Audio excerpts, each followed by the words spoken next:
Сайн байна уу? Танд энэ өдрийн мэндийг хүргэе. Энэ удаа тооны төгсгөлийн цифрүүдийг тодорхойлох талаар зарим бодлого дээр жишээ аван тайлбарлая. Бодлого 1. Дараах тоонууд ямар цифрээр төгсөх вэ гэсэн байна. Эдгээр тоонуудын төгсгөлийн цифрийг дараах хүснэгтэнд нэгтгэж харуулсан байна. Үүнд 1, 5, 6-гаар төгссөн тооны аливаа зэрэг нь мөн 1, 5, 6-гаар төгсдөг. Иймд 51-ийн 9 зэрэг нь 1, 5-ын 2020 зэрэг нь 5-аар, 6-гийн 203 зэрэг нь 6-гаар төгснө. Харин 4-ийн тэгш зэрэг нь 6-гаар төгсдөг. Ийм учраас 4-ийн 216 зэрэг нь 6-гаар төгснө. 9-ийн сондгой зэрэг нь 9-оор төгсдөг учраас 9-ийн 25 зэрэг нь 9-оор төгсгөнө. Нийлбэрийн утга ямар цифрээр төгсөхийг олохын тулд нэмэгдэхүүн тос өрийн төгсгөлийн цифрийг сонирхъя. 6-гийн 2020 зэрэг 6-гаар, 15-ын 97 зэрэг 5-аар, 81-ийн 600 зэрэг 1-ээр төгснө. Иймд төгсгөлийн цифрүүдийг нэмэхэд 2-аар төгссөн тоо гарч байна. Тэгэхээр энэ нийлбэрийн утга бол 2 гэсэн цифрээр төгсдөг байна. Сүүлийн бодлого. 9-ийн тэгш зэрэг буюу 9-ийн 84 зэрэг нь 1-ээр төгснө. 4-өөр төгссөн тооны сондгой зэрэг буюу 24-ийн 31 зэрэг нь 4-өөр төгснө. Иймд төгсгөлийн цифрүүдийг нэмбэл 5-аар төгссөн тоо гарах нь. Тэгэхээр энэ нийлбэрийн утга бол 5 гэсэн цифрээр төгсгөнэ. Бодлого 2. Дараах тоонууд ямар цифрээр төгсөх вэ гэсэн бэ? 3-ын 521 зэрэг ямар цифрээр төгсөхийг тодорхойлохын тулд 3-ын зэргүүдийн төгсгөлийг сонирхъя. 1 зэрэг нь 3-аар, 3-ын 2 зэрэг 9-оор, 3-ын 3 зэрэг 7-оор, 3-ын 4 зэрэг нь 1-ээр төгссөн байна. Цааш нь 1-ээр төгссөн тооны тоог 3-аар үржүүлэхэд 3-ын 5 зэрэг нь 3-аар, 6 зэрэг нь 9-оор, 7 зэрэг нь 7-оор, 8 зэрэг нь 1-ээр төгснө. Эндээс харахад 3-ын аливаа зэргүүд нь 3, 9, 7, 1 гэсэн цифрүүдээр ээлжлэн төгсдөг болох нь харагджээ. Иймд 521-ээ 4 туваая.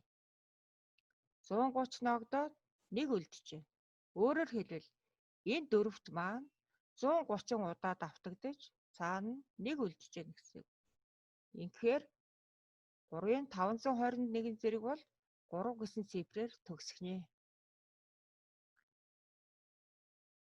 7-гийн 2022 зэрэг ямар цифрээр төгсөхийг олохын тулд 7-гийн зэргүүдийн төгсгөлийг сонирхъя. 7, 9, 3 1-ээр ээлжлэн төгсдөг. Иймд 2022-оо 4 туваая. 505 ногдоод 2 үлдсэн байна. Иймд энэ 4-т маань 505 удаа давтагдаж 2 үлдэнэ гэдэг маань 7-гийн 2022 зэрэг 9 гэсэн цифрээр төгснө гэсэн үг. 42-ийн 116 зэрэг хэдээр төгсөхийг олохын тулд 2-оор төгссөн тооны зэргүүдийн төгсгөлийг сонирхъя. 2, 4, 8, 6-гаар төгсдөг байна. Иймд 116-гаа 4 туваая. 29 ногдож тэг үлджээ. Өөрөөр хэлбэл энэ 4-т маань 29 удаа давтагдана гэсэн үг. Иймд 42-ийн 116 зэрэг гэдэг тоо маань 6 гэсэн цифрээр төгсгөнэ. Ийм маягаар 8-ын 27 зэрэг ямар цифрээр төгсөх вэ гэдгийг олж болно. Бодлого 3. 60-ын бактериалаас асах нь 50-ын бактериал тоо хэдэн тэгээр төгсөх вэ гэсэн бэ. N-ийн бактериал гэдэг бол 1-ээс N хүрлэх тооны үржир. Түүнээс гадна 5-ыг тэгш тоо буюу 2-аар үржүүлэхэд 1 тэг гарч ирдэг гэсэн. Өөрөөр хэлбэл 1 тэгээр төгсөн тоо гарна гэсэн. За ингээд 60-ын бактериалаас асах нь 50-ын бактериал илэрхийллээ. Ингэж задлаа. Эндээс харахад 60 бактериалд орсон тэгүүдийн тоо, сүүлийн тэгүүдийн тоо 50 бактериалд орсон сүүлийн тэгүүдийн тооноос олон. Иймд ялгарын утга хэдэн тэгээр төгсөх вэ гэдгийг олохын тулд 50 бактериал тоо хэдэн тэгээр төгсөх вэ гэдгийг олохтой адилхан. Иймд 50 бактериал тоогоо авч үзье. Иймд 5-ыг агуулсан үржигдэхүүнүүдийг төөж бичээ. Өөрөөр хэлбэл 5 хуваагддаг тоонуудыг нь төөж бичлээ. Энэ тоонууд дотор 5 суурьтай хэдэн зэрэг байх вэ гэдгийг тооцоолъё. 5-д 1, 10-д 1, 15-д 1, 20-д 1, 25-д 5-ын 2 зэрэг, 30-д 1, 35, 40, 45 тус суурь 1, 50-д 5-ын 2 зэрэг байдаг байна.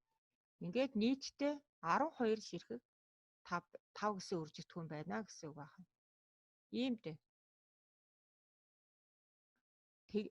5-ын тоогоор одоо тэг гарч ирэх учраас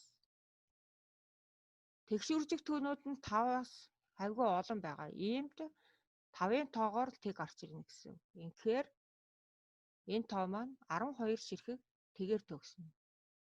50 бактериал 12 ширхэг тэгээр төгсөж байгаа учраас ялгуурын утга мөн 12 ширхэг тэгээр төгснө гэсэн. Бодлого 4. За энэ тооны сүүлийн 2 цифрыг ол гэсэн байна.